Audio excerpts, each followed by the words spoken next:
Avec les beaux jours, voici ressortis les tenues estivales et colorées, les lunettes de soleil, les chapeaux, les terrasses de café bondées, les effluves d'eau de toilette plus ou moins bon marché tout de même à la croisée des kidams qui ont eu la main un peu lourde. Avec la période, les pelouses fleurissent, les insectes ont recommencé à butiner, les cris d'enfants remplissent les jardins publics et les ballons de foot finissent chez le voisin.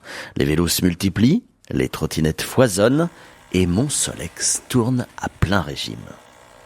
Il en a vu depuis mes 16 ans des derrières sur le porte-bagages.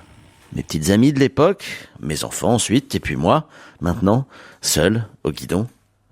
Mon Solex, c'est un accroche-cœur, un catalyseur de sourire, de pouces en l'air et de klaxons bienveillants sur les routes. Jamais aucun véhicule n'a reçu autant d'amour, à part peut-être la 2 chevaux. J'en profite un peu, beaucoup même. Même si je ne suis pas dupe des clins d'yeux de circonstance. Ils sont avant tout adressés au fidèle destrier plutôt qu'à son pilote.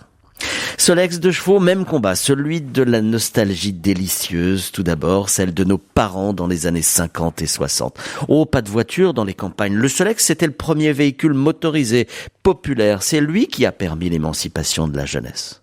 Enfin, l'on pouvait passer d'un village à l'autre sans effort, aller plus loin, plus vite. On s'en rend plus compte aujourd'hui, mais c'était une petite révolution. Enfin, plus vite, 25 km/h. Jusqu'à 40 km/h, le vent dans le dos, dans les descentes. 7 millions de Solex ont été vendus dans 70 pays.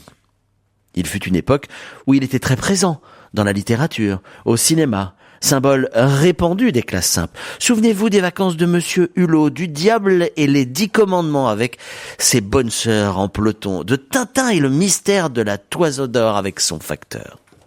Iconique, bon marché, mon Solex consomme courageusement du 1 litre au 100 km. On comprend donc mieux l'engouement qu'il suscita à l'époque. Le mien date de la fin des années 50, 2002.